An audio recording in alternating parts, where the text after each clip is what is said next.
Marc, chapitre 1. Commencement de l'évangile de Jésus-Christ, Fils de Dieu. Selon ce qui est écrit dans Ésaïe le prophète, « Voici, j'envoie devant toi mon messager, qui préparera ton chemin. C'est la voix de celui qui crie dans le désert. Préparez le chemin du Seigneur, aplanissez ses sentiers. » Jean parut baptisant dans le désert et prêchant le baptême de repentance pour la rémission des péchés. Tout le pays de Judée et tous les habitants de Jérusalem se rendaient auprès de lui, et confessant leurs péchés, ils se faisaient baptiser par lui dans le fleuve du Jourdain. Jean avait un vêtement de poil de chameau et une ceinture de cuir autour des reins. Il se nourrissait de sauterelles et de miel sauvage. Il prêchait, disant « Il vient après moi celui qui est plus puissant que moi, et je ne suis pas digne de délier, en me baissant, la courroie de ses souliers. Moi, je vous ai baptisé d'eau, lui vous baptisera du Saint-Esprit. » En ce temps-là, Jésus vint de Nazareth en Galilée, et il fut baptisé par Jean dans le Jourdain. Au moment où il sortait de l'eau, il vit les cieux s'ouvrir et l'Esprit descendre sur lui comme une colombe. Et une voix fit entendre des cieux ces paroles : « Tu es mon Fils bien-aimé, en toi j'ai mis toute mon affection. » Aussitôt l'Esprit poussa Jésus dans le désert, où il passa 40 jours, tenté par Satan. Il était avec les bêtes sauvages et les anges le servaient. Après que Jean eut été livré, Jésus alla dans la Galilée prêchant l'évangile de Dieu. Il disait « Le temps est accompli, et le royaume de Dieu est proche.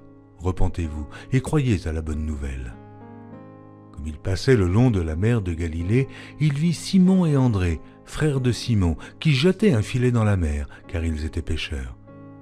Jésus leur dit « Suivez-moi, et je vous ferai pêcheurs d'hommes. » Aussitôt ils laissèrent leur filet et le suivirent. Étant allé un peu plus loin, il vit Jacques, fils de Zébédée, et Jean, son frère, qui eux aussi étaient dans une barque et réparaient les filets. Aussitôt il les appela, et, laissant leur père Zébédée dans la barque avec les ouvriers, ils le suivirent. Ils se rendirent à Capernaum, et, le jour du Shabbat, Jésus entra d'abord dans la synagogue, et il enseigna. Ils étaient frappés de sa doctrine, car il enseignait comme ayant autorité, et non pas comme les scribes. Il se trouva dans leur synagogue un homme qui avait un esprit impur et qui s'écria « Qu'y a-t-il entre nous et toi, Jésus de Nazareth? Es-tu venu ici pour nous perdre? Je sais qui tu es le Saint de Dieu. » Jésus le menaça, disant « Tais-toi et sors de cet homme. » Et l'esprit impur sortit de cet homme, en l'agitant avec violence et en poussant un grand cri. Tous furent saisis de stupéfaction de sorte qu'ils se demandaient les uns aux autres « Qu'est-ce que ceci? Une nouvelle doctrine ?» Il commande avec autorité même aux esprits impurs et lui obéissent. Et sa renommée se répandit aussitôt dans tous les lieux environnants de la Galilée. En sortant de la synagogue, ils se rendirent avec Jacques et Jean à la maison de Simon et d'André. La belle-mère de Simon était couchée ayant la fièvre, et aussitôt on parla d'elle à Jésus. S'étant approché, il la fit lever en lui prenant la main, et à l'instant la fièvre la quitta. Puis elle les servit. Le soir, après le coucher du soleil, on lui amena tous les malades et les démoniaques, et toute la ville était rassemblée devant sa porte. Il guérit beaucoup de gens qui avaient diverses maladies. Il chassa aussi beaucoup de démons, et il ne permettait pas aux démons de parler parce qu'ils le connaissaient. Vers le matin, pendant qu'il faisait encore très sombre, il se leva et sortit pour aller dans un lieu désert, où il pria. Simon et ceux qui étaient avec lui se mirent à sa recherche, et quand ils l'eurent trouvé, ils lui dirent « Tous te cherchent. » Il leur répondit « Allons ailleurs, dans les bourgades voisines, afin que j'y prêche aussi, car c'est pour cela que je suis sorti. » Et il alla prêcher dans les synagogues par toute la Galilée, et il chassa les démons. Un lépreux vint à lui, et se jetant à genoux, il lui dit d'un ton suppliant, « Si tu le veux, tu peux me rendre pur. » Jésus, ému de compassion, étendit la main, le toucha et dit « Je le veux, sois pur. » Aussitôt la lèpre le quitta et il fut purifié. Jésus le renvoya sur le champ avec de sévères recommandations et il lui dit « Garde-toi de rien dire à personne, mais va te montrer au sacrificateur et offre pour ta purification ce que Moïse a prescrit, afin que cela leur serve de témoignage. » Mais cet homme, s'en étant allé, se mit à publier hautement la chose et à la divulguer, de sorte que Jésus ne pouvait plus entrer publiquement dans une ville. Il se tenait dehors, dans des lieux déserts, où l'on venait à lui de toutes parts. Quelques jours après, Jésus revint à Capernaum. On apprit qu'il était à la maison, et il s'assembla un si grand nombre de personnes que l'espace devant la porte ne pouvait plus les contenir. Il leur annonçait la parole. Des gens vinrent à lui, amenant un paralytique porté par 4 hommes. Comme ils ne pouvaient l'aborder à cause de la foule, ils découvrirent le toit de la maison où il était, et ils descendirent par cette ouverture le lit sur lequel le paralytique était couché. Jésus, voyant leur foi, dit au paralytique, « Mon enfant, tes péchés sont pardonnés. » Il y avait là quelques scribes qui étaient assis et qui se disaient au-dedans d'eux, « Comment cet homme parle-t-il ainsi ? Il blasphème. Qui peut pardonner les péchés si ce n'est Dieu seul ?» Jésus, ayant aussitôt connu par son esprit ce qu'ils pensaient au-dedans d'eux, leur dit « Pourquoi avez-vous de telles pensées dans vos cœurs ? Lequel est le plus aisé de dire au paralytique « Tes péchés sont pardonnés » ou de dire « Lève-toi, prends ton lit et marche » ? Or, afin que vous sachiez que le Fils de l'homme a sur la terre le pouvoir de pardonner les péchés, je te l'ordonne, dit-il au paralytique. Lève-toi, prends ton lit et va dans ta maison. Et à l'instant, il se leva, prit son lit et sortit en présence de tout le monde, de sorte qu'ils étaient tous dans l'étonnement et glorifiaient Dieu, disant « Nous n'avons jamais vu rien de pareil. » Jésus sortit de nouveau du côté de la mer. Toute la foule venait à lui et il les enseignait. En passant, il vit Lévi, fils d'Alphée, assis au bureau des péages. Il lui dit « Suis-moi ». Lévi se leva et le suivit. Comme Jésus était à table dans la maison de Lévi, beaucoup de publicains et de gens de mauvaise vie se mirent aussi à table avec lui et avec ses disciples, car ils étaient nombreux et l'avaient suivi. Les scribes et les pharisiens, le voyant manger avec les publicains et les gens de mauvaise vie, dirent à ses disciples « Pourquoi mange-t-il et boit-il avec les publicains et les gens de mauvaise vie ?» Ce que Jésus ayant entendu, il leur dit « Ce ne sont pas ceux qui se portent bien qui ont besoin de médecins, mais les malades. Je ne suis pas venu appeler des justes, mais des pécheurs. » Les disciples de Jean et les pharisiens jeûnaient. Ils vinrent dire à Jésus « Pourquoi les disciples de Jean et ceux des pharisiens jeûnent-ils, tandis que tes disciples ne jeûnent point ?» Jésus leur répondit « Les amis de l'époux peuvent-ils jeûner pendant que l'époux est avec eux ? Aussi longtemps qu'ils ont avec eux l'époux, ils ne peuvent jeûner. Les jours viendront où l'époux leur sera enlevé, et alors ils jeûneront en ce jour-là. Personne ne coud une pièce de drap neuf à un vieil habit. Autrement, la pièce de drap neuf emporterait une partie du vieux, et la déchirure serait pire. Et personne ne met du vin nouveau dans de vieilles outres. Autrement, le vin fait rompre les outres, et le vin et les outres sont perdus. Mais il faut mettre le vin nouveau dans des outres neuves. » Il arriva un jour de Shabbat que Jésus traversa des champs de blé. Ses disciples, chemin faisant, se mirent à arracher des épis. Les pharisiens lui dirent « Voici, pourquoi font-ils ce qui n'est pas permis pendant le Shabbat ?» Jésus leur répondit « N'avez-vous jamais lu ce que fit David lorsqu'il fut dans la nécessité et qu'il eut faim, lui et ceux qui étaient avec lui? Comment il entra dans la maison de Dieu du temps du souverain sacrificateur Abiatar et mangea les pains de proposition qu'il n'est permis qu'aux sacrificateurs de manger, et en donna même à ceux qui étaient avec lui. Puis il leur dit « Le Shabbat a été fait pour l'homme, et non l'homme pour le Shabbat, de sorte que le Fils de l'homme est maître même du Shabbat. » Jésus entra de nouveau dans la synagogue. Il s'y trouvait un homme qui avait la main sèche. Ils observaient Jésus pour voir s'il le guérirait le jour du Shabbat. C'était afin de pouvoir l'accuser. Il dit à l'homme qui avait la main sèche, « Lève-toi là au milieu. » Puis il leur dit, « Est-il permis le jour du Shabbat de faire du bien ou de faire du mal, de sauver une personne ou de la tuer ?» Mais ils gardèrent le silence. Alors, promenant ses regards sur eux avec indignation et en même temps affligé de l'endurcissement de leur cœur, il dit à l'homme, « Étends ta main. » Il l'étendit et sa main fut guérie.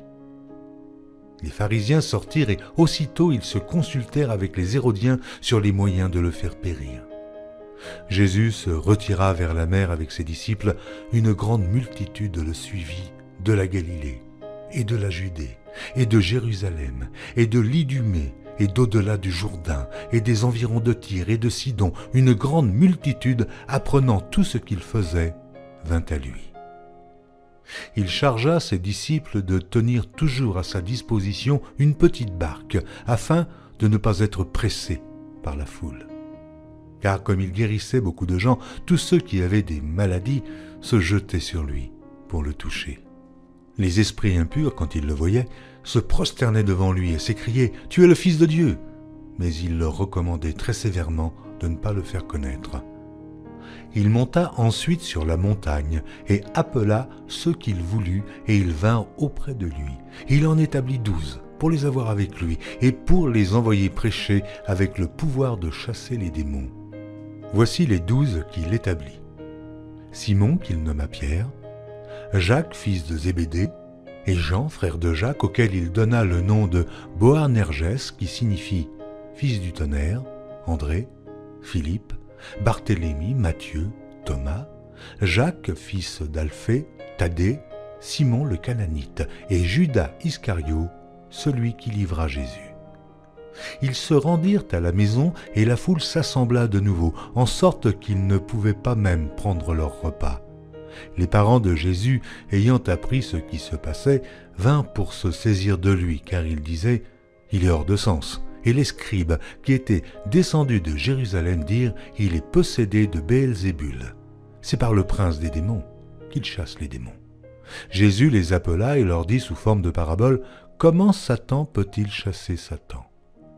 Si un royaume est divisé contre lui-même, ce royaume ne peut subsister. Et si une maison est divisée contre elle-même, cette maison ne peut subsister. Si donc Satan se révolte contre lui-même, il est divisé et il ne peut subsister, mais c'en est fait de lui. Personne ne peut entrer dans la maison d'un homme fort et piller ses biens sans avoir auparavant lié cet homme fort. Alors il pillera sa maison. Je vous le dis en vérité, tous les péchés seront pardonnés aux fils des hommes et les blasphèmes qu'ils auront proférés. Mais quiconque blasphémera contre le Saint-Esprit n'obtiendra jamais de pardon. Il est coupable d'un péché éternel. Jésus parla ainsi parce qu'il disait « Il est possédé d'un esprit impur ». Survinrent sa mère et ses frères, qui, se tenant dehors, l'envoyèrent appeler. La foule était assise autour de lui et on lui dit « Voici, ta mère et tes frères sont dehors et te demandent. » Et il répondit « Qui est ma mère? Et qui sont mes frères ?» Puis, jetant les regards sur ceux qui étaient assis autour de lui, « Voici, dit-il, ma mère et mes frères, car quiconque fait la volonté de Dieu, celui-là est mon frère, ma sœur et ma mère. » Jésus se mit de nouveau à enseigner au bord de la mer. Une grande foule s'étant assemblée auprès de lui, il monta et s'assit dans une barque sur la mer. Toute la foule était à terre sur le rivage. Il leur enseigna beaucoup de choses en paraboles, et il leur dit dans son enseignement « Écoutez, un semeur sortit pour semer. Comme il semait, une partie de la semence tomba le long du chemin. Les oiseaux vinrent et la mangèrent. Une autre partie tomba dans un endroit pierreux, où elle n'avait pas beaucoup de terre. Elle leva aussitôt parce qu'elle ne trouva pas un sol profond, mais quand le soleil parut, elle fut brûlée et sécha, faute de racines. Une autre partie tomba parmi les épines. Les épines montèrent et l'étouffèrent, et elle ne donna point de fruits. Une autre partie tomba dans la bonne terre. Elle donna du fruit, qui montait et croissait, et elle rapportait 30, 60 et 100 pour un. Puis il dit que celui qui a des oreilles pour entendre, entende. Lorsqu'il fut en particulier, ceux qui l'entouraient avec les 12 l'interrogèrent sur les paraboles. Il leur dit « C'est à vous qu'a été donné le mystère du royaume de Dieu. Mais pour ceux qui sont dehors, tout se passe en paraboles, afin qu'en voyant, ils voient et n'aperçoivent point, et qu'en entendant, ils entendent et ne comprennent point, de peur qu'ils ne se convertissent et que les péchés ne leur soient pardonnés. » Il leur dit encore, « Vous ne comprenez pas ces paraboles. Comment donc comprendrez-vous toutes les paraboles ? Le semeur sème la parole. Les uns sont le long du chemin où la parole est semée. Quand ils l'ont entendue, aussitôt Satan vient et enlève la parole qui a été semée en eux. Les autres, pareillement, reçoivent la semence dans les endroits pierreux. Quand ils entendent la parole, ils la reçoivent d'abord avec joie, mais ils n'ont pas de racine en eux-mêmes. Ils manquent de persistance, et dès que survient une tribulation ou une persécution à cause de la parole, ils y trouvent une occasion de chute. D'autres reçoivent la semence parmi les épines. Ce sont ceux qui entendent la parole, mais en qui les soucis du siècle, la séduction des richesses et l'invasion des autres convoitises étouffent la parole et la rendent infructueuse. D'autres reçoivent la semence dans la bonne terre. Ce sont ceux qui entendent la parole, la reçoivent et portent du fruit, 30, 60 et 100 pour un. Il leur dit encore, « Apporte-t-on la lampe pour la mettre sous le boisseau ou sous le lit? N'est-ce pas pour la mettre sur le chandelier? Car il n'est rien de caché qui ne doive être découvert, rien de secret qui ne doive être mis au jour. Si quelqu'un a des oreilles pour entendre, qu'il entende. » Il leur dit encore, « Prenez garde à ce que vous entendez. On vous mesurera avec la mesure dont vous vous serez servi, et on y ajoutera pour vous. Car on donnera à celui qui a, mais à celui qui n'a pas, on ôtera même ce qu'il a. » Il dit encore, « Il en est du royaume de Dieu comme quand un homme jette de la semence en terre. Qu'il dorme ou qu'il veille, nuit et jour, la semence germe et croît, sans qu'il sache comment. La terre produit d'elle-même d'abord l'herbe, puis l'épi, puis le grain tout formé dans l'épi, et dès que le fruit est mûr, on y met la faucille, car la moisson est là. » Il dit encore, « À quoi comparerons-nous le royaume de Dieu, ou par quelle parabole le représenterons-nous ? Il est semblable à un grain de sénévé qui, lorsqu'on le sème en terre, est la plus petite de toutes les semences qui sont sur la terre. Mais lorsqu'il a été semé, il monte, devient plus grand que tous les légumes et pousse de grandes branches, en sorte que les oiseaux du ciel peuvent habiter sous son ombre. C'est par beaucoup de paraboles de ce genre qu'il leur annonçait la parole, selon qu'ils étaient capables de l'entendre. Il ne leur parlait point sans paraboles, mais, en particulier, il expliquait tout à ses disciples. Ce même jour, sur le soir, Jésus leur dit « Passons à l'autre bord. » Après avoir renvoyé la foule, ils l'emmenèrent dans la barque où il se trouvait. Il y avait aussi d'autres barques avec lui. Il s'éleva un grand tourbillon, et les flots se jetaient dans la barque, au point qu'elle se remplissait déjà. Et lui, il dormait à la poupe sur le coussin. Ils le réveillèrent et lui dirent « Maître, ne t'inquiètes-tu pas de ce que nous périssons ?» S'étant réveillé, il menaça le vent et la mer. « Silence, tais-toi !» Et le vent cessa, et il y eut un grand calme. Puis il leur dit, « Pourquoi avez-vous ainsi peur? Comment n'avez-vous point de foi ?» Ils furent saisis d'une grande frayeur, et ils se dirent les uns aux autres, « Quel est donc celui-ci, à qui obéissent même le vent et la mer ?» Chapitre 5. Ils arrivèrent à l'autre bord de la mer, dans le pays des Gadaréniens. Aussitôt que Jésus fut hors de la barque, il vint au-devant de lui un homme sortant des sépulcres et possédé d'un esprit impur. Cet homme avait sa demeure dans les sépulcres et personne ne pouvait plus le lier, même avec une chaîne. Car souvent il avait eu les fers aux pieds et avait été lié de chaînes, mais il avait rompu les chaînes et brisé les fers, et personne n'avait la force de le dompter. Il était sans cesse, nuit et jour, dans les sépulcres et sur les montagnes, criant et se meurtrissant avec des pierres. Ayant vu Jésus de loin, il accourut, se prosterna devant lui et s'écria d'une voix forte : « Qu'y a-t-il entre moi et toi, Jésus, fils du Dieu Très-Haut ? Je t'en conjure, au nom de Dieu, ne me tourmente pas. » Car Jésus lui disait : « Sors de cet homme, esprit impur. » Et il lui demanda : « Quel est ton nom ? » ?»« Légion est mon nom, lui répondit-il, car nous sommes plusieurs. » Et il le priait instamment de ne pas les envoyer hors du pays. Il y avait là, vers la montagne, un grand troupeau de pourceaux qui paissaient. Et les démons le prièrent, disant : « Envoie-nous dans ces pourceaux, afin que nous entrions en eux. » Il le leur permit. Et les esprits impurs sortirent, entrèrent dans les pourceaux, et le troupeau se précipita des pentes escarpées dans la mer. Il y en avait environ 2000, et ils se noyèrent dans la mer. Ceux qui les faisaient paître s'enfuirent et répandirent la nouvelle dans la ville et des campagnes. Les gens allèrent voir ce qui était arrivé. Ils vinrent auprès de Jésus, et ils virent le démoniaque, celui qui avait eu la légion, assis, vêtu et dans son bon sens, et ils furent saisis de frayeur. Ceux qui avaient vu ce qui s'était passé leur racontèrent ce qui était arrivé au démoniaque et au pourceau.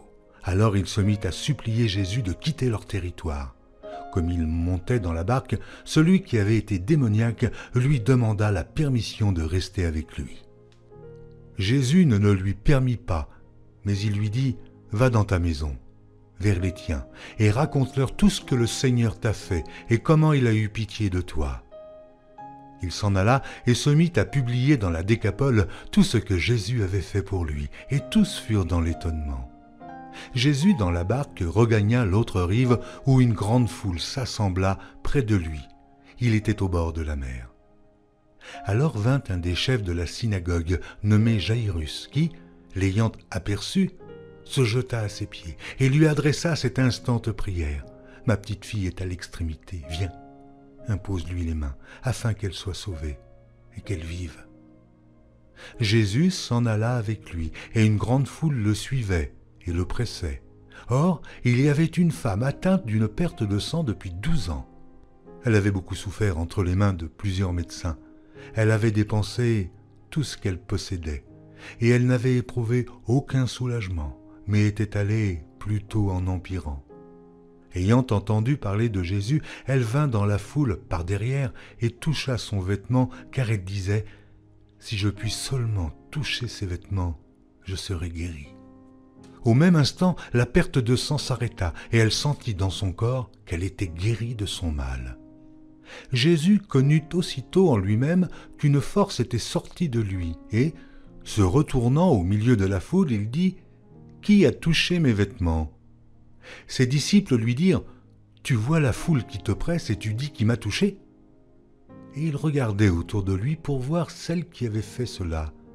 La femme, effrayée et tremblante, sachant ce qui s'était passé en elle, vint se jeter à ses pieds et lui dit toute la vérité. Mais Jésus lui dit : « Ma fille, ta foi t'a sauvée. Va en paix et sois guérie de ton mal. » Comme il parlait encore, survinrent de chez le chef de la synagogue des gens qui dirent : « Ta fille est morte, pourquoi importuner davantage le maître ?» Mais Jésus, sans tenir compte de ces paroles, dit au chef de la synagogue : « Ne crains pas, crois seulement. » Et il ne permit à personne de l'accompagner, si ce n'est à Pierre, à Jacques et à Jean, frère de Jacques. Ils arrivèrent à la maison du chef de la synagogue, où Jésus vit une foule bruyante et des gens qui pleuraient, qui poussaient de grands cris. Il entra et leur dit : « Pourquoi faites-vous du bruit et pourquoi pleurez-vous ? L'enfant n'est pas morte, mais elle dort. » Et il se moquait de lui. Alors, ayant fait sortir tout le monde, il prit avec lui le père et la mère de l'enfant et ceux qui l'avaient accompagné, et il entra où était l'enfant. Il la saisit par la main et lui dit : « Talitha koumi », ce qui signifie « Jeune fille, lève-toi, je te le dis ». Aussitôt la jeune fille se leva et se mit à marcher, car elle avait 12 ans, et ils furent dans un grand étonnement. Jésus leur adressa de fortes recommandations pour que personne ne sût la chose, et il dit qu'on donna à manger à la jeune fille. Jésus partit de là et se rendit dans sa patrie. Ses disciples le suivirent. Quand le Shabbat fut venu, il se mit à enseigner dans la synagogue. Beaucoup de gens qui l'entendirent étaient étonnés et disaient « D'où lui viennent ces choses ? Quelle est cette sagesse qui lui a été donnée et comment de tels miracles se font-ils par ses mains ? N'est-ce pas le charpentier, le fils de Marie, le frère de Jacques, de José, de Jude et de Simon ? Et ses sœurs ne sont-elles pas ici parmi nous ?» Et il était pour eux une occasion de chute. Mais Jésus leur dit « Un prophète n'est méprisé que dans sa patrie, parmi ses parents et dans sa maison. Il ne put faire là aucun miracle, si ce n'est qu'il imposa les mains à quelques malades et les guérit. » Et ils s'étonnaient de leur incrédulité. Jésus parcourait les villages d'alentour en enseignant. Alors il appela les 12 et il commença à les envoyer 2 à 2 en leur donnant pouvoir sur les esprits impurs. Il leur prescrivit de ne rien prendre pour le voyage, si ce n'est un bâton, de n'avoir ni pain, ni sac, ni monnaie dans la ceinture, de chausser des sandales et de ne pas revêtir de tunique. Puis il leur dit « Dans quelque maison que vous entriez, restez-y jusqu'à ce que vous partiez de ce lieu, et s'il y a quelque part des gens qui ne vous reçoivent ni ne vous écoutent, retirez-vous de là et secouez la poussière de vos pieds afin que cela leur serve de témoignage. » Ils partirent et ils prêchèrent la repentance. Ils chassaient beaucoup de démons et ils oignaient d'huile beaucoup de malades et les guérissaient. Le roi Hérode entendit parler de Jésus dont le nom était devenu célèbre et il dit « Jean-Baptiste est ressuscité des morts. » Et c'est pour cela qu'il se fait par lui des miracles.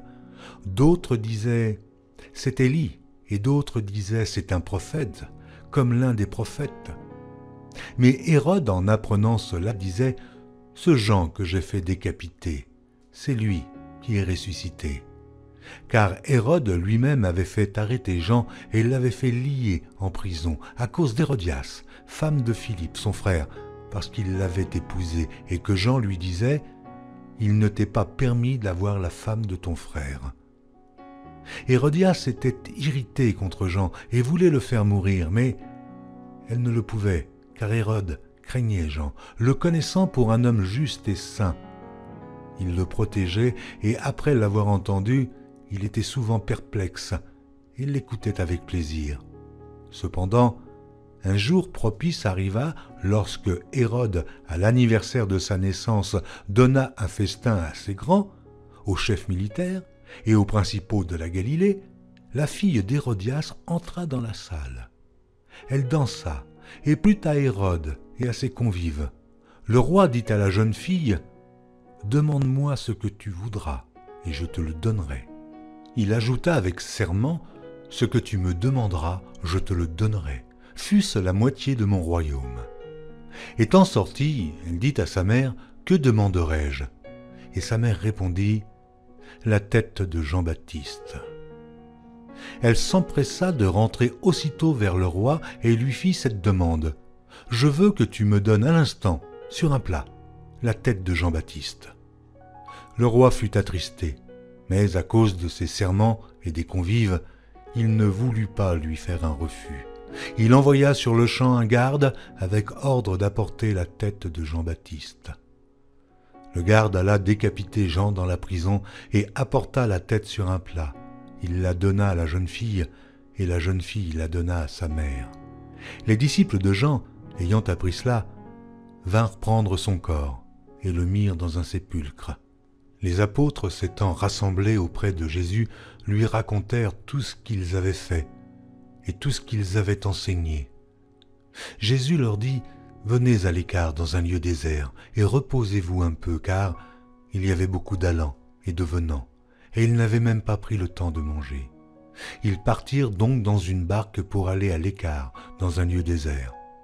Beaucoup de gens les virent s'en aller, et ils les reconnurent, et de toutes les villes on accourut à pied, et on les devança au lieu où ils se rendaient. Quand il sortit de la barque, Jésus vit une grande foule et fut ému de compassion pour eux, parce qu'ils étaient comme des brebis qui n'ont point de berger, et il se mit à leur enseigner beaucoup de choses. Comme l'heure était déjà avancée, ses disciples s'approchèrent de lui et dirent « Ce lieu est désert, et l'heure est déjà avancée.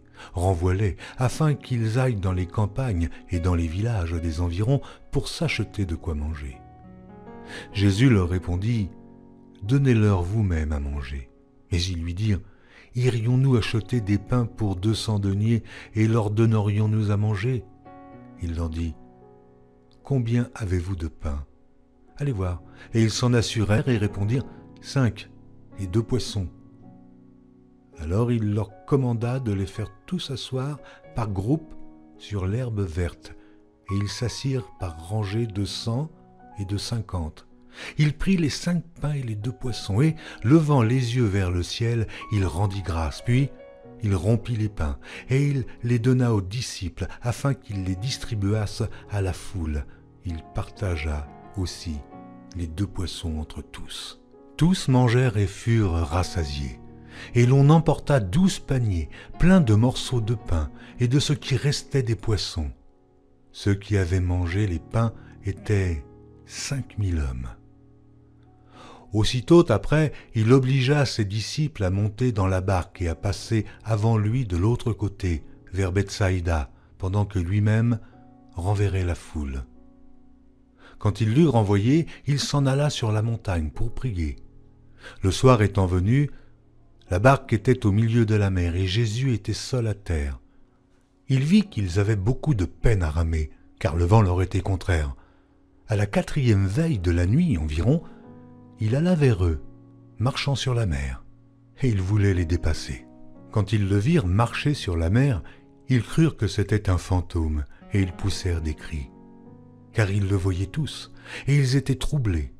Aussitôt Jésus leur parla et leur dit « Rassurez-vous, c'est moi, n'ayez pas peur. » Puis il monta vers eux dans la barque, et le vent cessa. Ils furent en eux-mêmes tous stupéfaits et remplis d'étonnement, car ils n'avaient pas compris le miracle des pains parce que leur cœur était endurci. Après avoir traversé la mer, ils vinrent dans le pays de Génézareth, et ils abordèrent. Quand ils furent sortis de la barque, les gens, ayant aussitôt reconnu Jésus, parcoururent tous les environs, et l'on se mit à apporter les malades sur des lits, partout où l'on apprenait qu'il était. En quelques lieux qu'il arriva dans les villages, dans les villes ou dans les campagnes, on mettait les malades sur les places publiques, et on le priait de leur permettre seulement de toucher le bord de son vêtement, et tous ceux qui le touchaient étaient guéris. Les pharisiens et quelques scribes venus de Jérusalem s'assemblèrent auprès de Jésus. Ils virent quelques-uns de ses disciples prendre leur repas avec des mains impures, c'est-à-dire non lavées. Or les pharisiens et tous les juifs ne mangent pas sans s'être lavés soigneusement les mains, conformément à la tradition des anciens. Et quand ils reviennent de la place publique, ils ne mangent qu'après s'être purifiés. Ou ils ont encore beaucoup d'autres observances traditionnelles, comme le lavage des coupes, des cruches et des vases d'airain. Et les pharisiens et les scribes lui demandèrent « Pourquoi tes disciples ne suivent-ils pas la tradition des anciens, mais prennent-ils leur repas avec des mains impures ?» Jésus leur répondit « Hypocrites, Ésaïe a bien prophétisé sur vous, ainsi qu'il est écrit « Ce peuple m'honore des lèvres, mais son cœur est éloigné de moi. » C'est en vain qu'il m'honore, en donnant des préceptes qui sont des commandements d'hommes. Vous abandonnez le commandement de Dieu et vous observez la tradition des hommes. Il leur dit encore, vous anéantissez fort bien le commandement de Dieu pour garder votre tradition, car Moïse a dit, honore ton père et ta mère. Et celui qui maudira son père ou sa mère sera puni de mort. Mais vous, vous dites, si un homme dit à son père ou à sa mère, ce dont j'aurais pu t'assister est corban, c'est-à-dire une offrande à Dieu, vous ne le laissez plus rien faire pour son père ou pour sa mère, annulant ainsi la parole de Dieu par votre tradition que vous avez établie, et vous faites beaucoup d'autres choses semblables. Ensuite, ayant de nouveau appelé la foule à lui, il lui dit, « Écoutez-moi tous et comprenez. Il n'est hors de l'homme rien qui, entrant en lui, puisse le souiller. Mais ce qui sort de l'homme, c'est ce qui le souille. Si quelqu'un a des oreilles pour entendre, qu'il entende. » Lorsqu'il fut entré dans la maison, loin de la foule, ses disciples l'interrogèrent sur cette parabole. Il leur dit : « Vous aussi, êtes-vous donc sans intelligence ? Ne comprenez-vous pas que rien de ce qui du dehors entre dans l'homme ne peut le souiller ? Car cela n'entre pas dans son cœur, mais dans son ventre, puis s'en va dans des lieux secrets, qui purifient tous les aliments. » Il dit encore : « Ce qui sort de l'homme, c'est ce qui souille l'homme. Car c'est du dedans, c'est du cœur des hommes que sortent les mauvaises pensées, les adultères, les impudicités, les meurtres, les vols, les cupidités, les méchancetés, la fraude, le dérèglement, le regard envieux, la calomnie, l'orgueil, la folie. Toutes ces choses sont mauvaises et sortent du dedans et souillent l'homme. » Jésus, étant parti de là, s'en alla dans le territoire de Tyr et de Sidon. Il entra dans une maison désirant que personne ne le sût, mais il ne put rester caché. Car une femme, dont la fille était possédée d'un esprit impur, entendit parler de Jésus et vint se jeter à ses pieds. Cette femme était grecque, syro-phénicienne d'origine. Elle le pria de chasser le démon hors de sa fille. Jésus lui dit : « Laisse d'abord les enfants se rassasier, car il n'est pas bien de prendre le pain des enfants et de le jeter aux petits chiens. »« Oui, Seigneur, lui répondit-elle, mais les petits chiens, sous la table, mangent les miettes des enfants. » Alors il lui dit : « À cause de cette parole, va, le démon est sorti de ta fille. » Et, quand elle rentra dans sa maison, elle trouva l'enfant couché sur le lit. Le démon était sorti. Jésus quitta le territoire de Tyr et revint par Sidon vers la mer de Galilée en traversant le pays de la Décapole. On lui amena un sourd qui avait de la difficulté à parler et on le pria de lui imposer les mains. Il le prit à part, loin de la foule, lui mit les doigts dans les oreilles et lui toucha la langue avec sa propre salive. Puis, levant les yeux au ciel, il soupira et dit « Ephata », c'est-à-dire « Ouvre-toi ». Ainsi ses oreilles s'ouvrirent, sa langue se délia, et il parla très bien. Jésus leur recommanda de n'en parler à personne, mais plus il le leur recommanda, plus ils le publièrent. Ils étaient dans le plus grand étonnement et disaient : « Il fait tout à merveille. Même il fait entendre les sourds et parler les muets. » En ces jours-là, une foule nombreuse s'étant de nouveau réunie et n'ayant pas de quoi manger, Jésus appela les disciples et leur dit : « Je suis ému de compassion pour cette foule, car voilà 3 jours qu'ils sont près de moi, et ils n'ont rien à manger. Si je les renvoie chez eux à jeun, les forces leur manqueront en chemin, car quelques-uns d'entre eux sont venus de loin. » Ses disciples lui répondirent : « Comment pourrait-on les rassasier de pain ici, dans un lieu désert ?» Jésus leur demanda : « Combien avez-vous de pain ? » 7, répondit-il. Alors il fit asseoir la foule par terre, prit les 7 pains et, après avoir rendu grâce, il les rompit et les donna à ses disciples pour les distribuer. Et ils les distribuèrent à la foule. Il avait encore quelques petits poissons et Jésus, ayant rendu grâce, les fit aussi distribuer. Ils mangèrent et furent rassasiés, et l'on emporta 7 corbeilles pleines de morceaux qui restaient. Ils étaient environ 4000 hommes. Ensuite, Jésus les renvoya. Aussitôt, il monta dans la barque avec ses disciples et se rendit dans la contrée de Dalmanuta. Les pharisiens survinrent, se mirent à discuter avec Jésus et, pour l'éprouver, lui demandèrent un signe venant du ciel. Jésus, soupirant profondément en son esprit, dit : « Pourquoi cette génération demande-t-elle un signe ? Je vous le dis en vérité, il ne sera point donné de signe à cette génération. » Puis il les quitta et remonta dans la barque pour passer sur l'autre bord. Les disciples avaient oublié de prendre des pains. Il n'en avait qu'un seul avec eux dans la barque.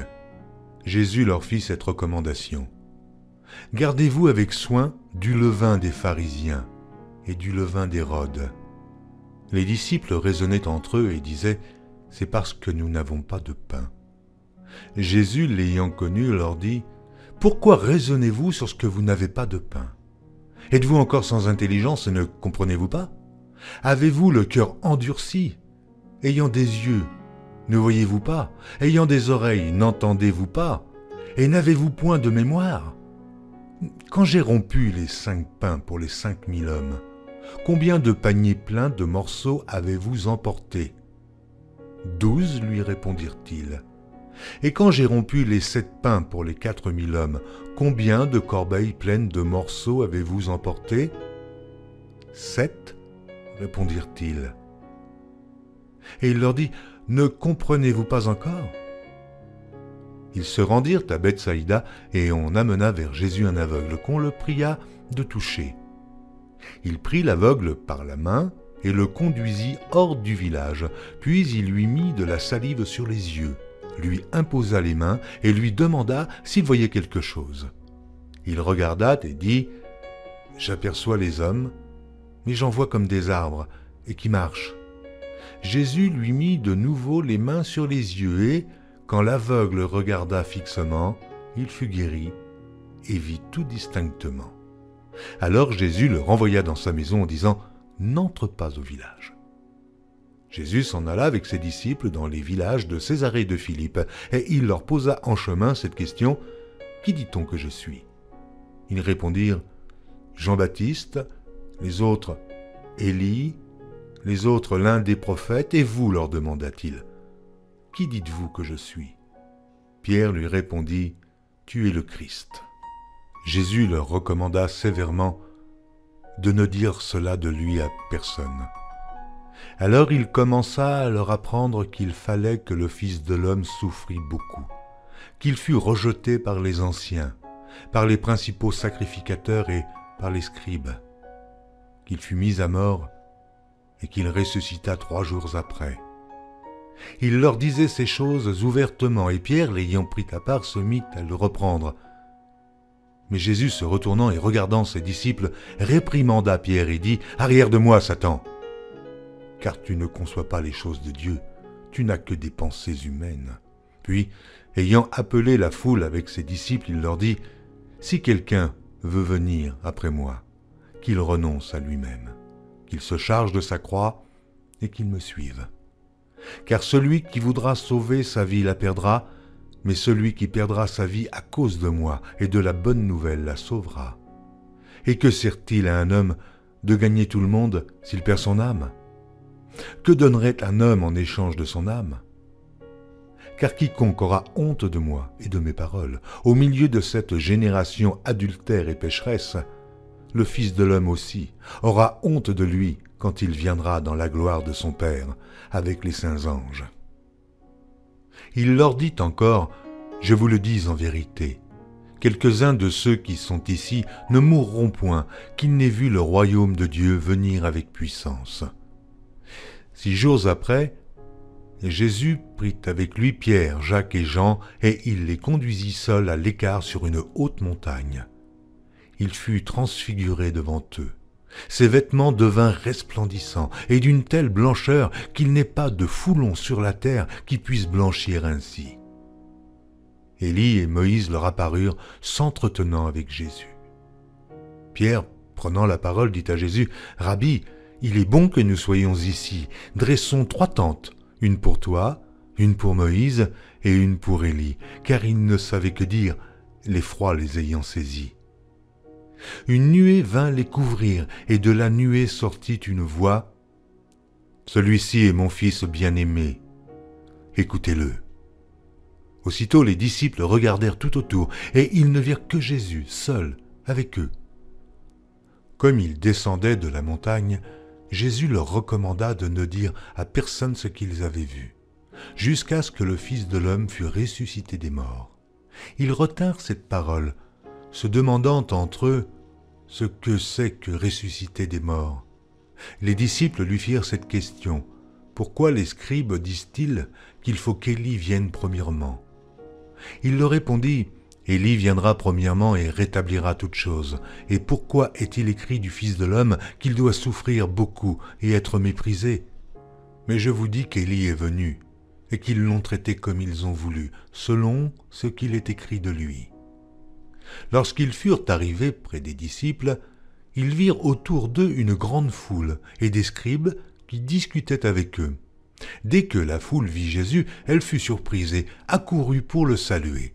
Il leur demanda « Sur quoi discutez-vous avec eux ?» Et un homme de la foule lui répondit « Maître, j'ai amené auprès de toi mon fils qui est possédé d'un esprit muet.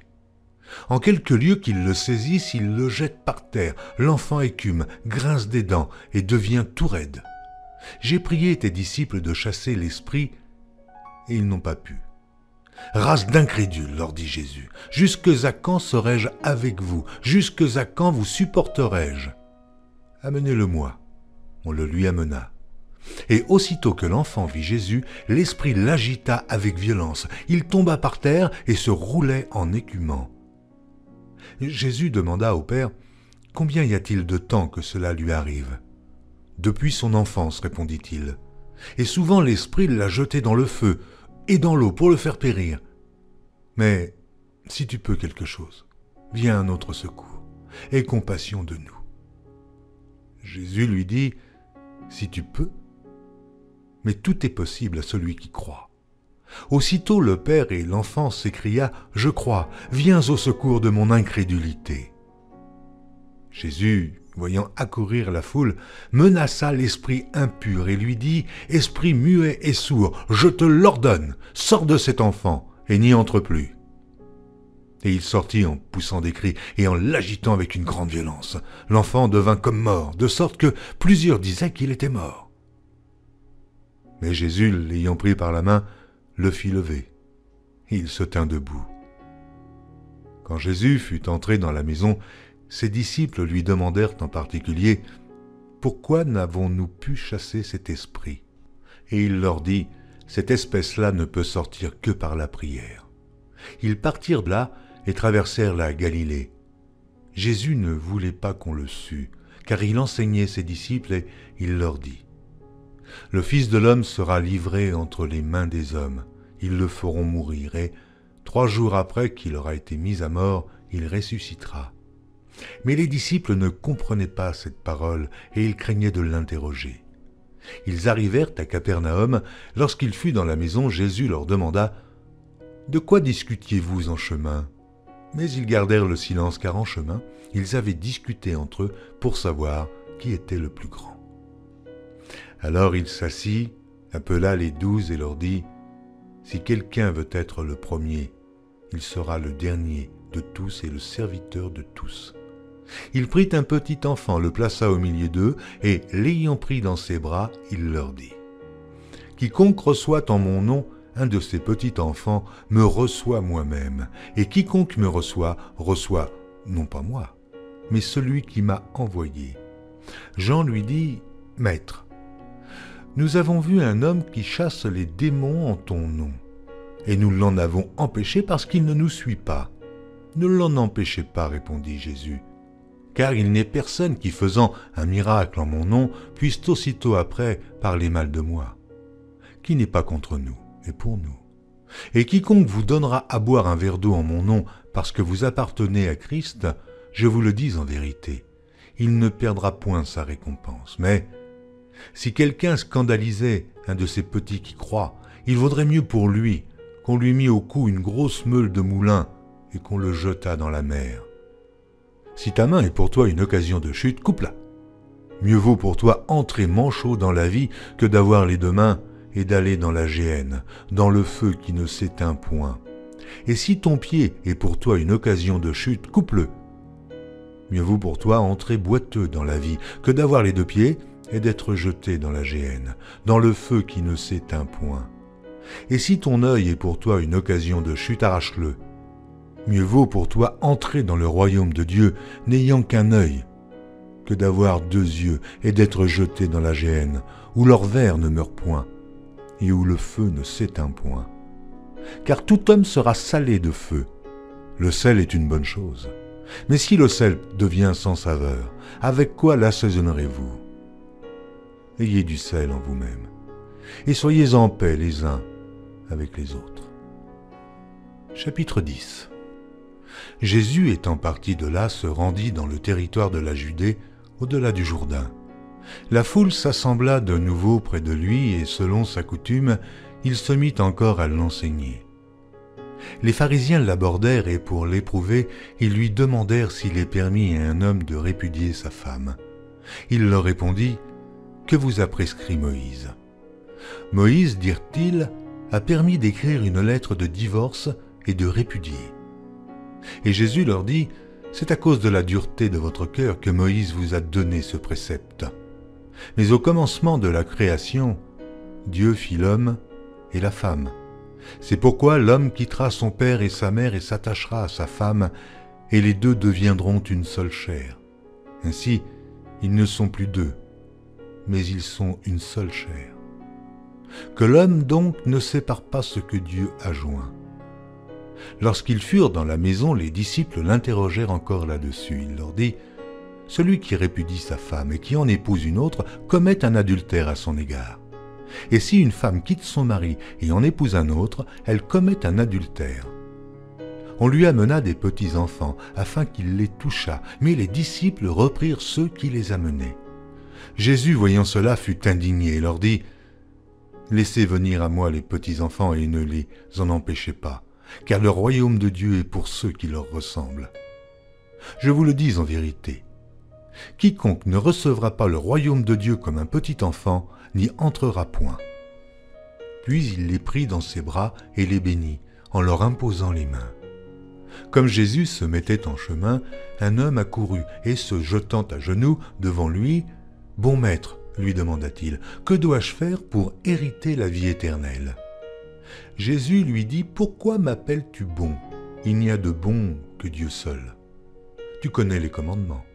Tu ne commettras point d'adultère, tu ne tueras point, tu ne déroberas point, tu ne diras point de faux témoignages, tu ne feras tort à personne, honore ton père et ta mère. » Il lui répondit, « Maître, j'ai observé toutes ces choses dès ma jeunesse. » Jésus, l'ayant regardé, l'aima et lui dit, « Il te manque une chose. Va, vends tout ce que tu as, donne-le aux pauvres, et tu auras un trésor dans le ciel, puis viens et suis-moi. » Mais, affligé de cette parole, cet homme s'en alla tout triste, car il avait de grands biens. Jésus, regardant autour de lui, dit à ses disciples qu'il sera difficile à ceux qui ont des richesses d'entrer dans le royaume de Dieu. Les disciples furent étonnés de ce que Jésus parlait ainsi et, reprenant, il leur dit, « Mes enfants, il est difficile à ceux qui se confient dans les richesses d'entrer dans le royaume de Dieu. Il est plus facile à un chameau de passer par le trou d'une aiguille qu'à un riche d'entrer dans le royaume de Dieu. » Les disciples furent encore plus étonnés et ils se dirent les uns aux autres, « Et qui peut être sauvé ?»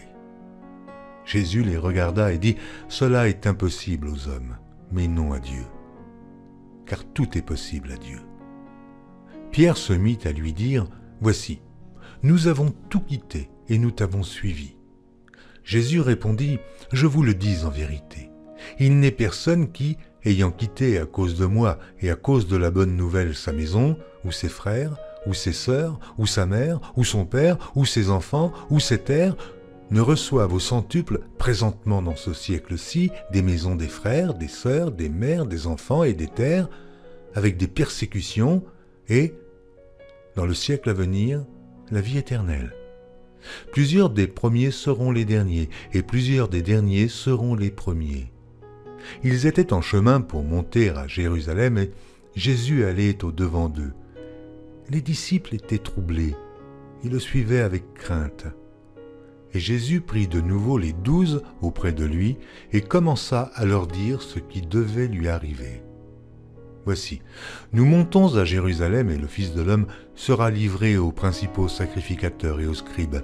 Ils le condamneront à mort, et ils le livreront aux païens, qui se moqueront de lui, cracheront sur lui, le battront de verges, et le feront mourir.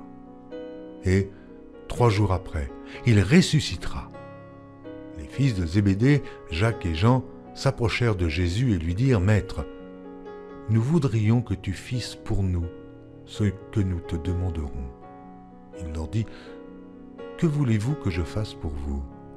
« Accorde-nous, lui dirent-ils, d'être assis l'un à ta droite et l'autre à ta gauche, quand tu seras dans la gloire. » Jésus leur répondit « Vous ne savez ce que vous demandez.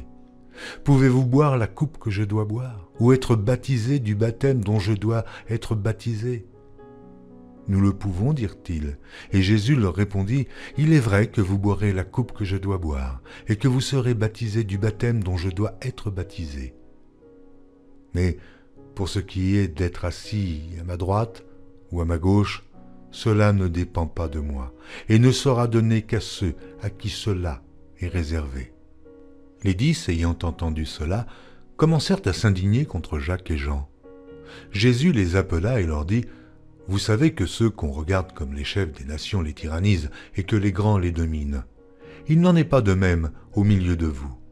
Mais quiconque veut être grand parmi vous, qu'il soit votre serviteur, et quiconque veut être le premier parmi vous, qu'il soit l'esclave de tous.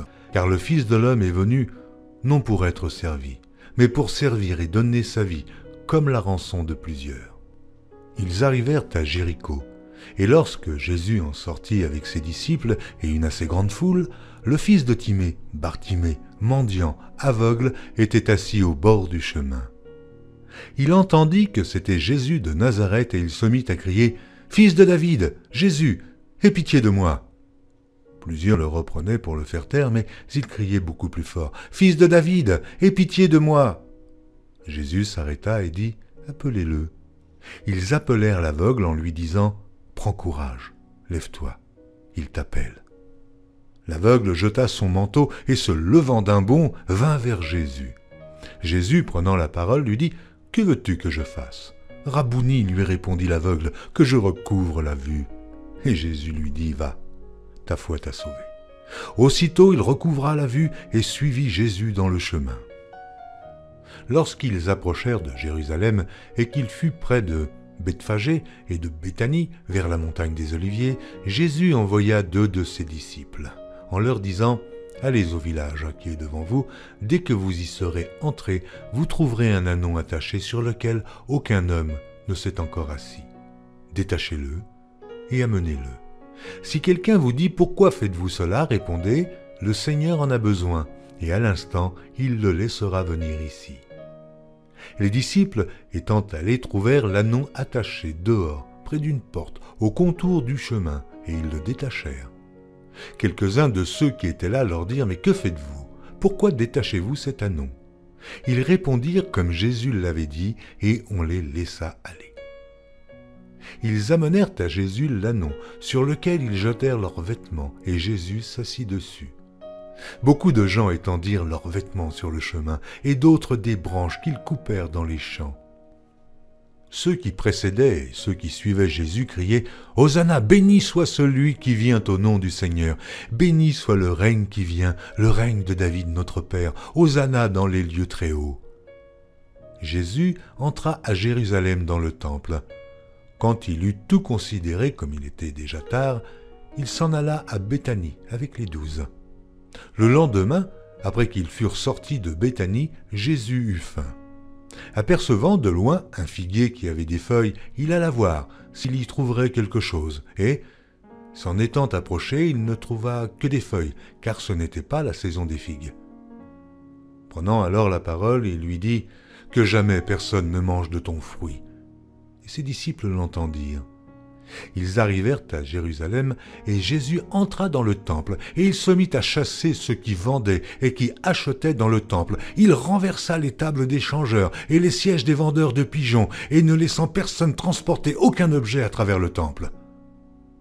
Et il enseignait et disait, « N'est-il pas écrit ?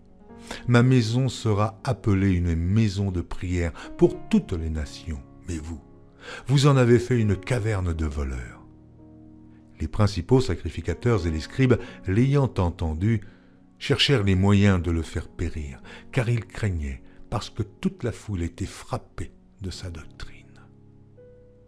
Quand le soir fut venu, Jésus sortit de la ville.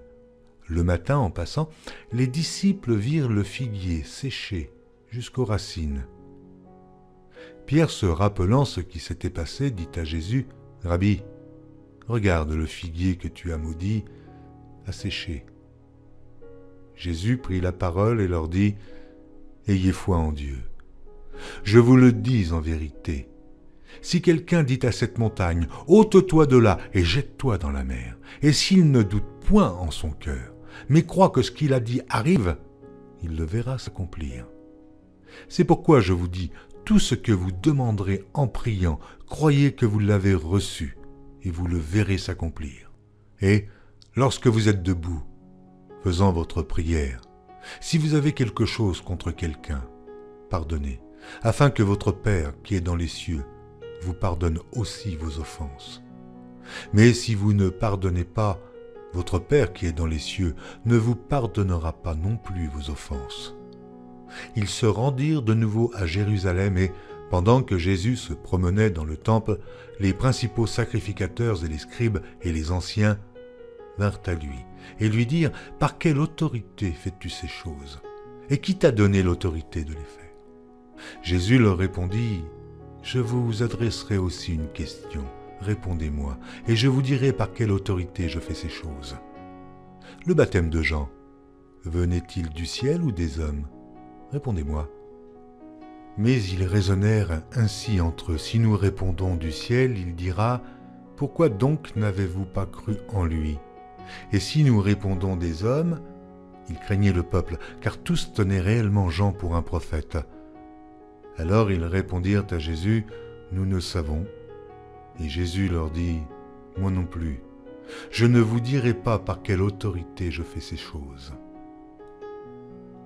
Jésus se mit ensuite à leur parler en parabole. Un homme planta une vigne. Il l'entoura d'une haie, creusa un pressoir et bâtit une tour. Puis il la ferma à des vignerons et quitta le pays. Au temps de la récolte, il envoya un serviteur vers les vignerons pour recevoir d'eux une part du produit de la vigne. S'étant saisis de lui, ils le battirent et le renvoyèrent à vide. Il envoya de nouveau vers eux un autre serviteur. Ils le frappèrent à la tête et l'outragèrent. Il en envoya un troisième qu'ils tuèrent, puis plusieurs autres qu'ils battirent ou tuèrent. Il avait encore un fils bien-aimé. Il l'envoya vers eux, le dernier, en disant « Ils auront du respect pour mon fils. » Mais ces vignerons dirent entre eux « Voici l'héritier, venez, tuons-le, et l'héritage sera à nous. » Et ils se saisirent de lui, le tuèrent et le jetèrent hors de la vigne. Maintenant, que fera le maître de la vigne? Il viendra, fera périr les vignerons et il donnera la vigne à d'autres. N'avez-vous pas lu cette parole de l'Écriture? La pierre qu'ont rejetée ceux qui bâtissaient est devenue la principale de l'angle.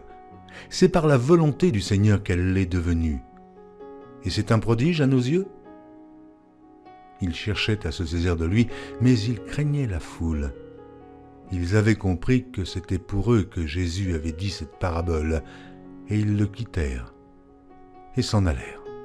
Ils envoyèrent auprès de Jésus quelques-uns des pharisiens et des hérodiens, afin de le surprendre par ses propres paroles. Et ils vinrent lui dire, « Maître, nous savons que tu es vrai, et que tu ne t'inquiètes de personne, car tu ne regardes pas à l'apparence des hommes, et tu enseignes la voie de Dieu selon la vérité. Est-il permis ou non de payer le tribut à César? Devons-nous payer ou ne pas payer ?» Jésus, connaissant leur hypocrisie, leur répondit, « Pourquoi me tentez-vous? Apportez-moi un denier afin que je le voie. » Ils en apportèrent un, et Jésus leur demanda de qui sont cette effigie et cette inscription. « De César, lui répondirent-ils. Alors il leur dit, « Rendez à César ce qui est à César, et à Dieu ce qui est à Dieu. » Et ils furent à son égard dans l'étonnement. Les Sadducéens, qui disent qu'il n'y a point de résurrection, vinrent auprès de Jésus et lui firent cette question, « Maître, Voici ce que Moïse nous a prescrit. Si le frère de quelqu'un meurt et laisse une femme sans avoir d'enfant, son frère épousera sa veuve et suscitera une postérité à son frère. Or, il y avait 7 frères. Le premier se maria et mourut sans laisser de postérité. Le second prit la veuve pour femme et mourut sans laisser de postérité. Et il en fut de même du troisième, et aucun des 7 ne laissa de postérité. Après eux tous, la femme mourut aussi. À la résurrection, duquel d'entre eux sera-t-elle la femme, car les 7 l'ont eue pour femme? Jésus leur répondit, « N'êtes-vous pas dans l'erreur parce que vous ne comprenez ni les Écritures, ni la puissance de Dieu? Car, à la résurrection des morts, les hommes ne prendront point de femmes, ni les femmes de Marie, mais ils seront comme les anges dans les cieux. Pour ce qui est de la résurrection des morts, n'avez-vous pas lu dans le livre de Moïse ce que Dieu lui dit à propos du buisson? Je suis le Dieu d'Abraham, le Dieu d'Isaac et le Dieu de Jacob. Dieu n'est pas Dieu des morts, mais des vivants. Vous êtes grandement dans l'erreur. » Un des scribes qui les avait entendus discuter, sachant que Jésus avait bien répondu aux Sadducéens, s'approcha et lui demanda « Quel est le premier de tous les commandements ?» Jésus répondit « Voici le premier. Écoute, Israël, le Seigneur, notre Dieu est l'unique Seigneur, et tu aimeras le Seigneur ton Dieu de tout ton cœur, de toute ton âme, de toute ta pensée et de toute ta force. Voici le second. Tu aimeras ton prochain comme toi-même. Il n'y a pas d'autre commandement plus grand que cela. » Le scribe lui dit, « Bien, maître, tu as dit avec vérité que Dieu est unique et qu'il n'y en a point d'autre que lui, et que l'aimer de tout son cœur, de toute sa pensée, de toute son âme et de toute sa force, et aimer son prochain comme soi-même, c'est plus que tous les holocaustes et tous les sacrifices. » Jésus, voyant qu'il avait répondu avec intelligence, lui dit « Tu n'es pas loin du royaume de Dieu. » Et personne n'osa pu lui proposer de questions. Jésus, continuant à enseigner dans le temple, dit « Comment les scribes disent-ils que le Christ est fils de David ?» David lui-même, animé par l'Esprit Saint, a dit « Le Seigneur a dit à mon Seigneur, assieds-toi à ma droite, jusqu'à ce que je fasse de tes ennemis ton marchepied. » David lui-même l'appelle Seigneur. Comment donc est-il son fils? Et une grande foule l'écoutait avec plaisir. Il leur disait dans son enseignement, « Gardez-vous des scribes, qui aiment à se promener en robe longue et à être salués dans les places publiques, qui recherchent les premiers sièges dans les synagogues et les premières places dans les festins, qui dévorent les maisons des veuves et qui font pour l'apparence de longues prières. Ils seront jugés plus sévèrement. » Jésus, s'étant assis vis-à-vis du tronc, regardait comment la foule y mettait de l'argent. Plusieurs riches mettaient beaucoup. Il vint aussi une pauvre veuve. Elle y mit 2 petites pièces, faisant un quart de sou. Alors Jésus, ayant appelé ses disciples, leur dit, « Je vous le dis en vérité, cette pauvre veuve a donné plus qu'aucun de ceux qui ont mis dans le tronc, car tous ont mis de leur superflu. Mais elle a mis de son nécessaire, tout ce qu'elle possédait, tout ce qu'elle avait pour vivre. » Lorsque Jésus sortit du temple, un de ses disciples lui dit, « Maître, regarde quelle pierre et quelle construction. » Jésus lui répondit, « Vois-tu ces grandes constructions? Il ne restera pas pierre sur pierre qui ne soit renversée. » Il s'assit sur la montagne des Oliviers en face du temple, et Pierre, Jacques, Jean et André lui firent en particulier cette question. « Dis-nous quand cela arrivera-t-il, et à quel signe connaîtra-t-on que toutes ces choses vont s'accomplir ?» Jésus se mit alors à leur dire, « Prenez garde que personne ne vous séduise, car plusieurs viendront sous mon nom disant « C'est moi », et ils séduiront beaucoup de gens.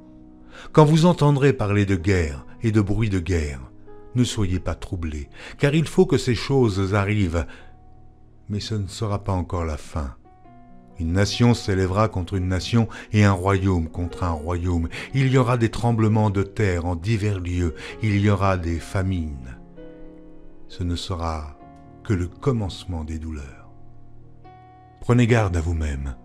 On vous livrera aux tribunaux et vous serez battus de verges dans les synagogues. Vous comparaîtrez devant des gouverneurs et devant des rois à cause de moi, pour leur servir de témoignage. Il faut premièrement que la bonne nouvelle soit prêchée à toutes les nations. Quand on vous emmènera pour vous livrer, ne vous inquiétez pas d'avance de ce que vous aurez à dire, mais dites ce qui vous sera donné à l'heure même, car ce n'est pas vous qui parlerez, mais l'Esprit Saint. Le frère livrera son frère à la mort et le père son enfant. Les enfants se soulèveront contre leurs parents et les feront mourir. Vous serez haïs de tous à cause de mon nom, mais celui qui persévérera jusqu'à la fin sera sauvé. Lorsque vous verrez l'abomination de la désolation établie là où elle ne doit pas être, que celui qui lit fasse attention. Alors que ceux qui seront en Judée fuient dans les montagnes. Que celui qui sera sur le toit ne descende pas et n'entre pas pour prendre quelque chose dans sa maison, et que celui qui sera dans les champs ne retourne pas en arrière pour prendre son manteau. Malheurs aux femmes qui seront enceintes et à celles qui allaiteront en ces jours-là. Priez pour que ces choses n'arrivent pas en hiver. Car la détresse en ces jours sera telle qu'il n'y en a point eu de semblable depuis le commencement du monde que Dieu a créé jusqu'à présent, et qu'il n'y en aura jamais. Et si le Seigneur n'avait abrégé ces jours, personne ne serait sauvé, mais il les a abrégés à cause des élus qu'il a choisis. Si quelqu'un vous dit alors le Christ est ici ou il est là, ne le croyez pas, car il s'élèvera de faux Christ et de faux prophètes. Ils feront des prodiges et des miracles pour séduire les élus, s'il était possible. Soyez sur vos gardes. Je vous ai tout annoncé d'avance. Mais, dans ces jours, après cette détresse, le soleil s'obscurcira, la lune ne donnera plus sa lumière, les étoiles tomberont du ciel, et les puissances qui sont dans les cieux seront ébranlées. Alors on verra le Fils de l'homme venant sur les nuées, avec une grande puissance et avec gloire. Alors, il enverra les anges, et il rassemblera les élus des quatre vents, de l'extrémité de la terre jusqu'à l'extrémité du ciel. Instruisez-vous par une comparaison tirée du figuier. Dès que ses branches deviennent tendres et que les feuilles poussent, vous connaissez que l'été est proche. De même, quand vous verrez ces choses arriver, sachez que le Fils de l'homme est proche, à la porte. Je vous le dis en vérité, cette génération ne passera point que tout cela n'arrive. Le ciel et la terre passeront, mais mes paroles ne passeront point. Pour ce qui est du jour ou de l'heure, personne ne le sait, ni les anges dans le ciel, ni le Fils, mais le Père seul. Prenez garde, veillez et priez, car vous ne savez quand ce temps viendra. Il en sera comme d'un homme qui, partant pour un voyage, laisse sa maison, remet l'autorité à ses serviteurs, indique à chacun sa tâche et ordonne au portier de veiller. Veillez donc, car vous ne savez quand viendra le maître de la maison, ou le soir, ou au milieu de la nuit, ou au chant du coq, ou le matin. Craignez qu'il ne vous trouve endormi à son arrivée soudaine. Ce que je vous dis, je le dis à tous. Veillez. La fête de Pâques et des pains sans levain devait avoir lieu 2 jours après. Les principaux sacrificateurs et les scribes cherchaient les moyens d'arrêter Jésus par ruse et de le faire mourir. Car ils disaient que ce ne soit pas pendant la fête, afin qu'il n'y ait pas de tumulte parmi le peuple. Comme Jésus était à Béthanie, dans la maison de Simon le lépreux, une femme entra pendant qu'il se trouvait à table. Elle tenait un vase d'albâtre qui renfermait un parfum de nard pur de grand prix, et, ayant rompu le vase, elle répandit le parfum sur la tête de Jésus. Quelques-uns exprimèrent entre eux leur indignation. À quoi bon perdre ce parfum? On aurait pu le vendre plus de 300 deniers et de les donner aux pauvres. Et ils s'irritaient contre cette femme. Mais Jésus dit, « Laissez-la. Pourquoi lui faites-vous de la peine? Elle a fait une bonne action à mon égard. Car vous avez toujours les pauvres avec vous, et vous pouvez leur faire du bien quand vous voulez, mais vous ne m'avez pas toujours. Elle a fait ce qu'elle a pu. Elle a d'avance embaumé mon corps pour la sépulture. Je vous le dis en vérité, partout où la bonne nouvelle sera prêchée dans le monde entier, on racontera aussi en mémoire de cette femme ce qu'elle a fait. » Judas Iscario, l'un des 12, alla vers les principaux sacrificateurs afin de leur livrer Jésus. Après l'avoir entendu, ils furent dans la joie et promirent de lui donner de l'argent, et Judas cherchait une occasion favorable pour le livrer. Le premier jour des pains sans levain, où l'on immolait la Pâque, les disciples de Jésus lui dirent « Où veux-tu que nous allions te préparer la Pâque ?» Et il envoya 2 de ses disciples et leur dit « Allez à la ville, vous rencontrerez un homme portant une cruche d'eau, suivez-le. Quelque part qu'il entre, dites au maître de la maison, le maître dit « Où est le lieu où je mangerai la Pâque avec mes disciples ?» Et il vous montrera une grande chambre haute, meublée et toute prête. C'est là que vous nous préparerez la Pâque. Les disciples partirent, arrivèrent à la ville et trouvèrent les choses comme il le leur avait dit. Ils préparèrent la Pâque. Le soir étant venu, il arriva avec les 12. Pendant qu'ils étaient à table et qu'ils mangeaient, Jésus dit « Je vous le dis en vérité, l'un de vous qui mange avec moi me livrera. » Ils commencèrent à s'attrister et à lui dire l'un après l'autre « Est-ce moi ?» Il leur répondit « C'est l'un des 12 qui met avec moi la main dans le plat. Le Fils de l'homme s'en va selon ce qui est écrit de lui, mais malheur à l'homme par qui le Fils de l'homme est livré. Mieux vaudrait pour cet homme qu'il ne fût pas né. » Pendant qu'il mangeait, Jésus prit du pain et, après avoir rendu grâce, il le rompit et le leur donna en disant « Prenez, ceci est mon corps. » Il prit ensuite une coupe, et après avoir rendu grâce, il la leur donna, et ils burent tous. Et il leur dit, « Ceci est mon sang, le sang de l'alliance, qui est répandu pour plusieurs. Je vous le dis en vérité, je ne boirai plus jamais du fruit de la vigne jusqu'au jour où je le boirai nouveau dans le royaume de Dieu. » Après avoir chanté les cantiques, ils se rendirent à la montagne des Oliviers. Jésus leur dit, « Vous serez tous scandalisés, car il est écrit, « Je frapperai le berger, et les brebis seront dispersées, mais après que je serai ressuscité, je vous précéderai en Galilée. » Pierre lui dit, « Quand tous seraient scandalisés, je ne serai pas scandalisé. » Et Jésus lui dit, « Je te le dis en vérité, toi, aujourd'hui, cette nuit même, avant que le coq chante 2 fois, tu me renieras 3 fois. » Mais Pierre reprit plus fortement, « Quand il me faudrait mourir avec toi, je ne te renierai pas. » Et tous dirent la même chose.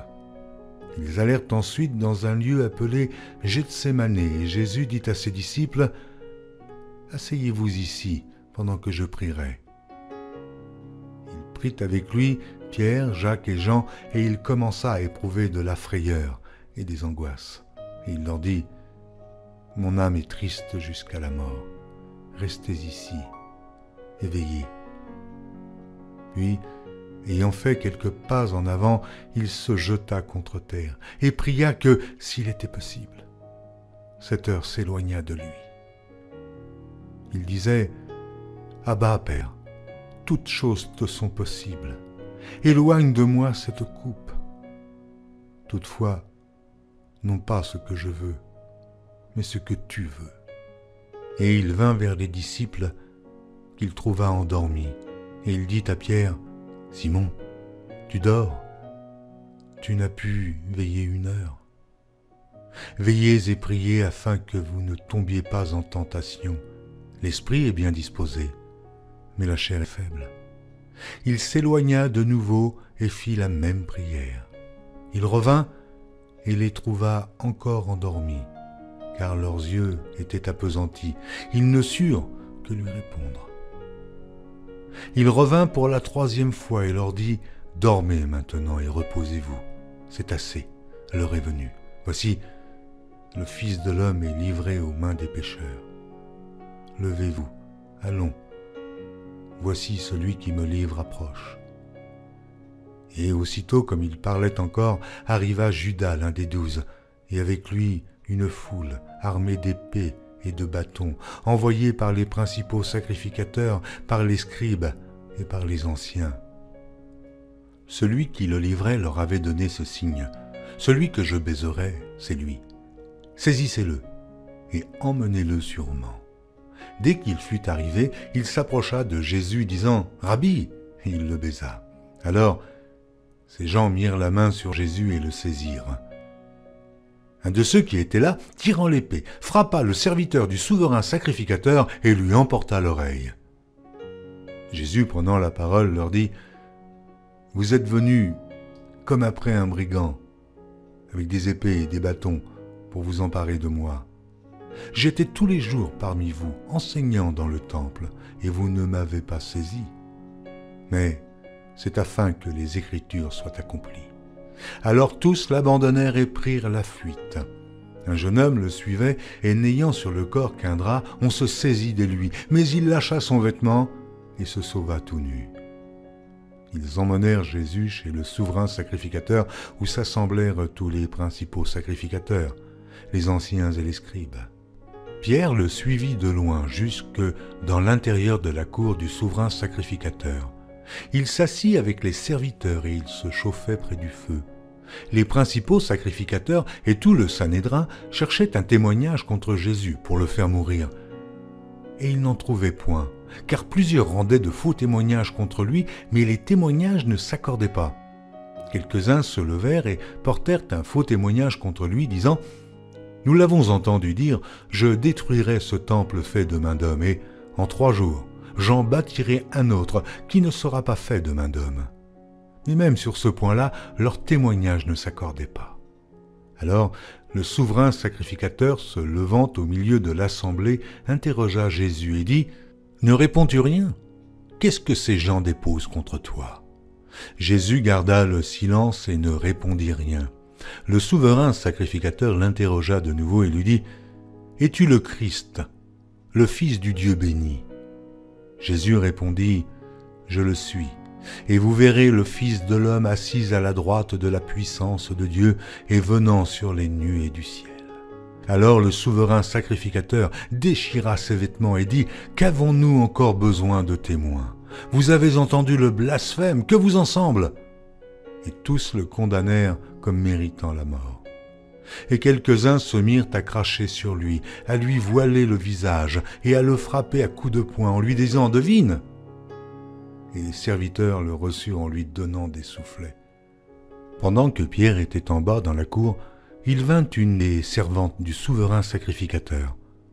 Voyant Pierre qui se chauffait, elle le regarda et lui dit : « Toi aussi, tu étais avec Jésus de Nazareth. » Il le nia, disant : « Je ne sais pas, je ne comprends pas ce que tu veux dire. » Puis il sortit pour aller dans le vestibule. Et le coq chanta. La servante, l'ayant vu, se mit de nouveau à dire à ceux qui étaient présents : « Celui-ci est de ces gens-là. » Et il le nia de nouveau. Peu après, ceux qui étaient présents dirent encore à Pierre : « Certainement, tu es de ces gens-là, car tu es galiléen. » Alors il commença à faire des imprécations et à jurer : « Je ne connais pas cet homme dont vous parlez. » Aussitôt, pour la 2e fois, le coq chanta. Et Pierre se souvint de la parole que Jésus lui avait dite : « Avant que le coq chante 2 fois, tu me renieras 3 fois. » Et en y réfléchissant, il pleurait. Chapitre 15. Dès le matin, les principaux sacrificateurs tinrent conseil avec les anciens et les scribes et tout le Sanhédrin, et après avoir lié Jésus, ils l'emmenèrent et le livrèrent à Pilate. Pilate l'interrogea : « Es-tu le roi des Juifs ?» Jésus lui répondit, « Tu le dis. » Les principaux sacrificateurs portaient contre lui plusieurs accusations. Pilate l'interrogea de nouveau, « Ne réponds-tu rien? Vois de combien de choses il t'accuse. » Et Jésus ne fit plus aucune réponse, ce qui étonna Pilate. À chaque fête, il relâchait un prisonnier, celui que demandait la foule. Il y avait en prison un nommé Barabbas avec ses complices, pour un meurtre qu'il avait commis dans une sédition. La foule, étant montée, se mit à demander ce qu'il avait coutume de leur accorder. Pilate leur répondit, « Voulez-vous que je vous relâche le roi des Juifs ?» car il savait que c'était par envie que les principaux sacrificateurs l'avaient livré. Mais les chefs des sacrificateurs excitèrent la foule, afin que Pilate leur relâchât plutôt Barabbas. Pilate, reprenant la parole, leur dit, « Que voulez-vous donc que je fasse de celui que vous appelez le roi des Juifs ?» Ils crièrent de nouveau, « Crucifie-le !» Pilate leur dit, « Mais quel mal a-t-il fait ?» Et ils crièrent encore plus fort, « Crucifie-le! Crucifie-le !» Pilate, voulant satisfaire la foule, leur relâcha Barabbas et, après avoir fait battre de verges Jésus, il leur livra pour être crucifié. Les soldats conduisirent Jésus dans l'intérieur de la cour, c'est-à-dire dans le prétoire, et ils assemblèrent toute la cohorte. Ils le revêtirent de pourpre et posèrent sur sa tête une couronne d'épines qu'ils avaient tressée. Puis ils se mirent à le saluer. « Salut, roi des Juifs !» Et ils lui frappaient la tête avec un roseau, crachaient sur lui, et, fléchissant les genoux, ils se prosternaient devant lui. Après s'être ainsi moqués de lui, ils lui ôtèrent la pourpre, lui remirent ses vêtements et l'emmenèrent pour le crucifier. Ils forcèrent à porter la croix de Jésus un passant qui revenait des champs, Simon de Cyrène, père d'Alexandre et de Rufus, et ils conduisirent Jésus au lieu nommé Golgotha, ce qui signifie lieu du crâne. Ils lui donnèrent à boire du vin mêlé de myrrhe, mais il ne le prit pas.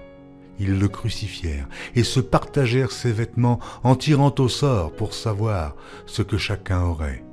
C'était la 3e heure quand ils le crucifièrent. L'inscription indiquant le sujet de sa condamnation portait ces mots, « Le roi des Juifs ».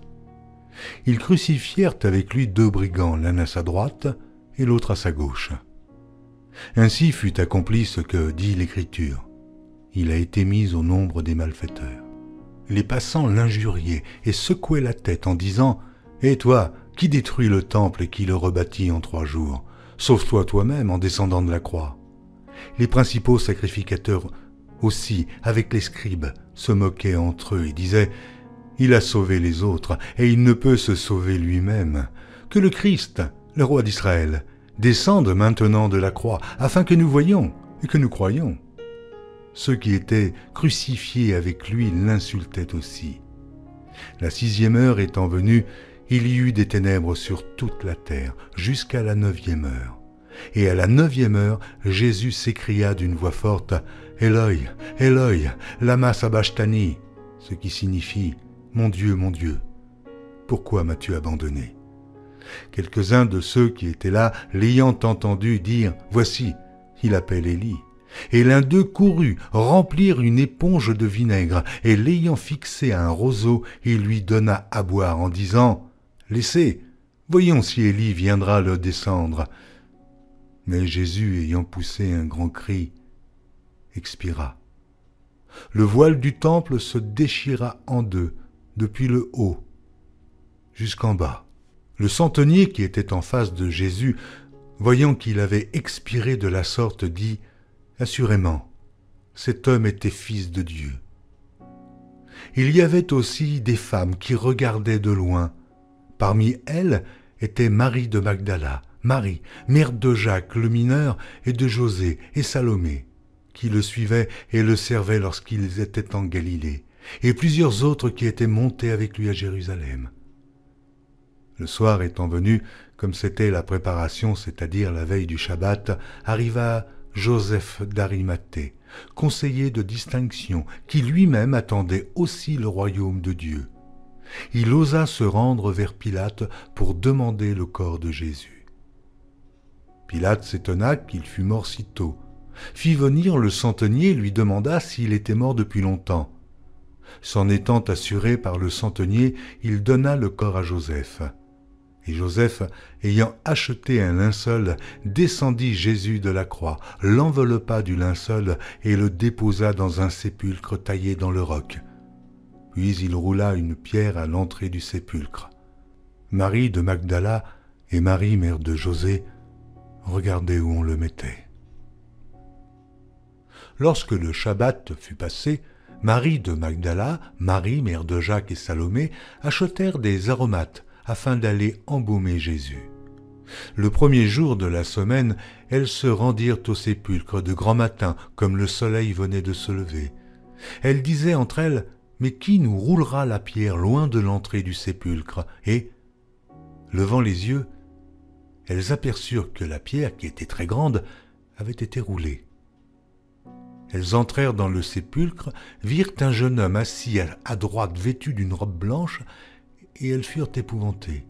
Il leur dit, « Ne vous épouvantez pas, vous cherchez Jésus de Nazareth, qui a été crucifié. Il est ressuscité, il n'est point ici. Voici le lieu où on l'avait mis. Mais allez dire à ses disciples et à Pierre qu'il vous précède en Galilée. C'est là que vous le verrez, comme il vous l'a dit. » Elles sortirent du sépulcre et s'enfuirent. La peur et le trouble les avaient saisies, et elles ne dirent rien à personne à cause de leur effroi.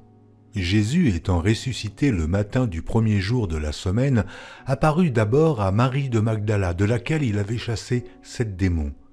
Elle alla emporter la nouvelle à ceux qui avaient été avec lui et qui s'affligeaient et pleuraient. Quand ils entendirent qu'il vivait et qu'elle l'avait vu, ils ne le crurent point. Après cela, il apparut sous une autre forme à 2 d'entre eux qui étaient en chemin pour aller à la campagne. Ils revinrent l'annoncer aux autres, qui ne les crurent pas non plus. Enfin, il apparut aux 11, pendant qu'ils étaient à table, et il leur reprocha leur incrédulité et la dureté de leur cœur, parce qu'ils n'avaient pas cru ceux qui l'avaient vu ressusciter. Puis il leur dit, « Allez par tout le monde et prêchez la bonne nouvelle à toute la création. Celui qui croira et qui sera baptisé sera sauvé, mais celui qui ne croira pas sera condamné. Voici les miracles qui accompagneront ceux qui auront cru. En mon nom, ils chasseront les démons. Ils parleront de nouvelles langues. Ils saisiront des serpents. S'ils boivent quelque breuvage mortel, ils ne leur feront point de mal. Ils imposeront les mains aux malades et les malades seront guéris. » Le Seigneur, après leur avoir parlé, fut enlevé au ciel et il s'assit à la droite de Dieu. Et ils s'en allèrent prêcher partout. Le Seigneur travaillait avec eux et confirmait la parole par les miracles qui l'accompagnaient.